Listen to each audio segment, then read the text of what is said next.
Hello दोस्तों, जय हिंद। तो इतिहास विषय की 3 मार्कर की सीरीज के अंतर्गत हम आगे बढ़ते हुए बौद्ध धर्म पर आज चर्चा करेंगे। तो छठी शताब्दी बौद्ध धर्म के बारे में थोड़ा जान ले तो छठी शताब्दी ईसा पूर्व में जब गंगा घाटी में जहाँ साम्राज्यवाद का विस्तार हो रहा था, वहीं समाज में व्याप्त कर्मकांड व्यवस्थाओं को लेकर विरोध के स्वर भी उत्पन्न होने लगे। और इस जो जिसे इतिहास में धार्मिक सुधार आंदोलन के नाम से जाना गया, जो विरोध के स्वर उत्पन्न होने रहे थे, उसे इतिहास में धार्मिक सुधार आंदोलन के नाम से जाने गया। तो इसके प्रमुख कारण थे, जैसे कि भारत में अगर धार्मिक सुधार आंदोलन के कारणों पर चर्चा करें तो पहला तो था कि वर्ण व्यवस्था की जटिलता और तनावपूर्ण सामाजिक जीवन। दूसरे कारण की बात करें तो धार्मिक जीवन के प्रति असंतोष व्याप्त था। तीसरा प्रमुख कारण की बात करें तो नवीन धार्मिक विचारधारा का उदय होना। और उसके बाद चौथे प्रमुख कारण की बात तो नई अर्थव्यवस्था का प्रभावित होना, जो कि धार्मिक सुधार आंदोलन के प्रमुख कारण रहे हैं।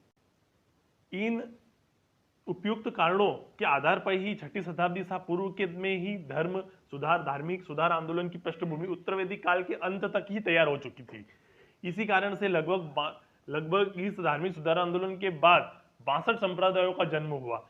62 संप्रदाय का धर्म जो कि सनातन धर्म से पृथक हुए। तो अब बात करें तो इनमें से 2 प्रमुख संप्रदाय थे, जैन धर्म और बौद्ध धर्म। तो हमारे बात करें तो बौद्ध धर्म तो हमारे इथिक्स के पेपर 4th पेपर इथिक्स में भी है। तो बौद्ध धर्म से संबंधित आज हम 3 मार्कर्स पर चर्चा करेंगे, जो कि पेपर 4th में भी आपको काम आएंगे। ठीक है, हम आगे बढ़ते हैं। तो पहला ही क्वेश्चन है महात्मा बुद्ध। महात्मा बुद्ध कौन थे? बौद्ध धर्म के संस्थापक थे। इनका मूल नाम था सिद्धार्थ। उन्हें शाक्य मुनि और एशिया का प्रकाश, द लाइट ऑफ एशिया भी इन्हें कहा जाता है। इनका जन्म हुआ था 563 ईसा पूर्व में कपिलवस्तु की लुम्बिनी में हुआ था, तथा इनकी मृत्यु 468 ईसा पूर्व में हुई थी। दूसरा क्वेश्चन बनता है महाविनिष्क्रमण। तो भगवान बुद्ध ने 29 वर्ष की उम्र में गृह त्याग कर दिया था। और इस गृह त्याग की घटना को ही बौद्ध साहित्य में महाविनिष्क्रमण कहा गया है। आगे बात करें बुद्ध पूर्णिमा। तो महात्मा बुद्ध का जन्म, उन्हें ज्ञान की प्राप्ति और मृत्यु ही तीनों वैशाख पूर्णिमा के दिन होने के कारण बौद्ध साहित्य में इस दिन को बुद्ध पूर्णिमा कहकर पुकारा गया है। अब अगला क्वेश्चन आता है धर्म चक्र प्रवर्तन। अर्थात भगवान बुद्ध ने सारनाथ में पंचवर्गीय ब्राह्मण भिक्षु को अपना सर्वप्रथम उपदेश दिया था। इस प्रथम उपदेश की घटना को ही बौद्ध साहित्य में धर्म चक्र प्रवर्तन कहा गया है। अब आगे बढ़ते हैं अगले क्वेश्चन की ओर हमारे। तो अगला क्वेश्चन है महापरिनिर्वाण। तो महात्मा बुद्ध की कुशीनारा में 80 वर्ष की उम्र में 483 ईसा पूर्व में मृत्यु हो गई थी, जिसे बौद्ध साहित्य में महापरिनिर्वाण कहा गया है। तो महापरिनिर्वाण महात्मा बुद्ध की मृत्यु से संबंधित है और इसका प्रतीक है स्तूप इसका प्रतीक है। अब हम बात करते हैं अष्टांगिक मार्ग। अष्टांगिक मार्ग महात्मा बुद्ध की प्रमुख शिक्षाओं में से एक है, जो दुखों से मुक्ति पाने एवं तथ्य ज्ञान के साधन के रूप में बताया गया है, जिसमें हमें सम्यक दृष्टि, सम्यक ज्ञान, सम्यक वाक, सम्यक क्रम, सम्यक आजीविका, सम्यक व्यायाम तथा सम्यक स्मृति और सम्यक समाधि अष्टक मार्ग के रूप में दिखाई देते हैं। अब हम बढ़ते हैं हमारे नेक्स्ट क्वेश्चन की ओर। तो नेक्स्ट क्वेश्चन है हमारा अष्टांगिक मार्ग, नहीं, नेक्स्ट क्वेश्चन है हमारा 10 सील महात्मा बुद्ध द्वारा दिए गए थे, जिनका उद्देश्य था निर्वाण प्राप्ति के लिए सदाचार एवं नैतिक जीवन पर बल देना।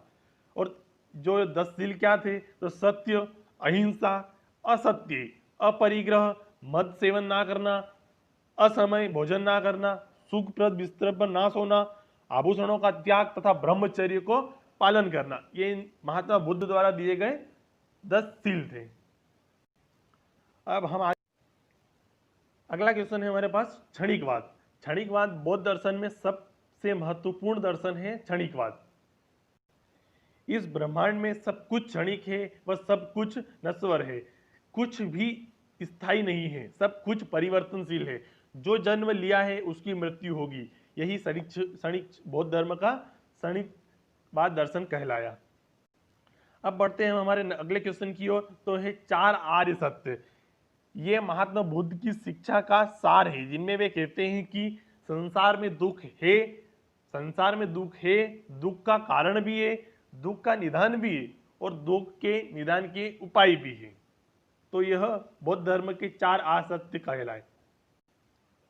अब अगला क्वेश्चन है हमारा प्रतीत्य समुत्पाद। तो बौद्धों का कार्य कारण का सिद्धांत ही बौद्धों का कार्य कारण का सिद्धांत ही प्रतीत्य समुत्पाद कहलाया, जिनमें यह माना जाता है कि प्रत्येक कार्य की उत्पत्ति कारण पर निर्भर करती है और जब तक कारण है तब तक कार्य होगा और जब कारण समाप्त होता है तब कार्य भी समाप्त हो जाता है।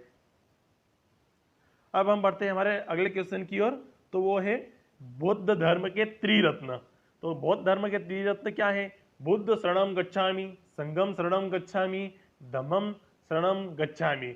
बुद्ध जो जागृत एवं महाज्ञानी है, धम्म जो बुद्ध की शिक्षाएं हैं और संघ बौद्ध भिक्षुओं एवं बौद्ध उपासकों का संगठन है।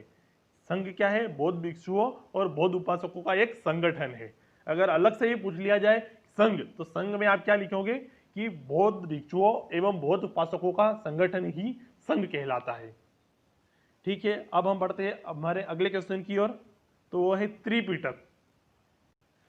जो महात्मा बुद्ध द्वारा दिए गए उपदेशों को उनके शिष्यों ने कंठस्थ कर उन्हें लिखा और वे उन्हें एक पेटी में बंद कर दिया। तो एक पेटी में रखा गया, तो इसीलिए इन्हें पिटक कहा गया और ये पिटक 3 थे, इसलिए इन्हें त्रिपिटक कहा गया। अर्थात तो बुद्ध द्वारा दिए गए उपदेशों को उनके शिष्यों ने कंठस्थ कर उन्हें लिखा और वे ही त्रिपिटक कहलाए। तो त्रिपिटक में कौन कौन से हैं? विनय पिटक, सुत्त पिटक। विनय और पिटक और सुत्त पिटक की जो संकलन हुआ, यह हुआ था प्रथम बौद्ध संगति में। और तीसरा पिटक है अभिधम पिटक। अब हम बात करते हैं अगले क्वेश्चन की। तो अगले क्वेश्चन में हम बात करते हैं बौद्ध संगतियां जिनका उद्देश्य था बौद्ध धर्म का प्रचार प्रसार करना। तो बौद्ध धर्म की 4 संगतियां जो कि आयोजित की गई, जिन पर हम चर्चा करते हैं।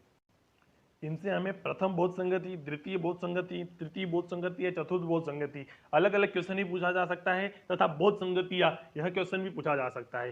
तो अब इसमें बौद्ध संगतियां पूछे तो इसका सबसे पहले हम लिख दें बौद्ध संगतियों का उद्देश्य क्या था? तो बौद्ध धर्म का प्रचार प्रसार करना। तो प्रथम बौद्ध संगति 483 ईसा पूर्व में आयोजित की गई थी। आयोजन स्थल था राजगृह। इसकी अध्यक्षता की थी महाकश्यप ने। इस समय शासक थे अजातशत्रु। और इसका परिणाम क्या रहा? तो परिणाम रहा कि सुत्त पिटक और विनय पिटक का संकलन हुआ। अगली बात करें तो द्वितीय बौद्ध संगति, यह 383 ईसा पूर्व में आयोजित की गई थी। आयोजन स्थल था वैशाली। इसकी अध्यक्षता की थी साब कमीर ने और यहाँ के शासक थे इस समय कालाशोक। और इसमें क्या हुआ था? बौद्ध धर्म का प्रथम विभाजन। तो बौद्ध धर्म का प्रथम विभाजन अगर प्री में भी क्वेश्चन पूछे तो क्या होगा? बौद्ध धर्म का प्रथम विभाजन द्वितीय बौद्ध संगति में हुआ, स्थविर तथा महासंगीत के रूप में। अब तृतीय बौद्ध संगति की बात करें तो यह 250 ईसा पूर्व में आयोजित की गई थी, जो कि पाटलिपुत्र में आयोजित की गई थी। इसकी अध्यक्षता की थी मोगलीपुत्र तीस ने की थी और इस समय शासक थे अशोक। महाराजा अशोक इस समय शासक थे और इसका परिणाम रहा कि अभिधम पिटक का संकलन हुआ। इस समय अभिधम पिटक का संकलन हुआ। पहले 2 पिटक सुत्त पिटक और विनय पिटक का संकलन प्रथम बौद्ध संगति में हुआ तथा तीसरे पिटक अभिधम पिटक का संकलन तृतीय बौद्ध संगति में हुआ। अब हम बात करें चतुर्थ बौद्ध संगति, तो यह प्रथम ईसा पूर्व यानी कि पहली शताब्दी में आयोजित की गई थी। आयोजन स्थल था कुंडलवन, जो कि वर्तमान कश्मीर में स्थित है। और तीसरी बात करें तो इसकी अध्यक्षता किसने की थी? तो वसुमित्र ने इसकी अध्यक्षता की थी। अब बात करें इस समय शासक कौन था? तो इस समय शासक था कनिष्क। इस समय शासक था कनिष्क। और इसी समय चतुर्थ बौद्ध संगति के समय ही बौद्ध धर्म का विभाजन हीनयान और महायान के रूप में हुआ। ठीक है, अब हम नेक्स्ट क्वेश्चन की ओर बढ़ते हैं। यह हमारा लास्ट क्वेश्चन है, सारनाथ। तो सारनाथ एक प्रसिद्ध बौद्ध स्थल है। इसकी वर्तमान में यह सारनाथ एक स्थान है जो कि वाराणसी जिले के अंतर्गत आता है और यह वर्तमान में उत्तर प्रदेश राज्य में स्थित है। यहीं बुद्ध ने अपना पहला उपदेश दिया था। भगवान बुद्ध ने अपना पहला उपदेश सारनाथ में ही दिया था और सारनाथ में ही अशोक ने स्तंभ बनवाया जिसके शीर्ष भाग को भारत के राष्ट्रीय चिन्ह के रूप में स्वीकार किया गया। ठीक है, इस प्रकार हमने बौद्ध धर्म से संबंधित जितने भी क्वेश्चन बनने वाले थे, संभावित क्वेश्चन जो हमने उन पर चर्चा की है। अगला वीडियो होगा हमारा जैन धर्म पर। और ठीक है, अब हम मिलते हैं अगले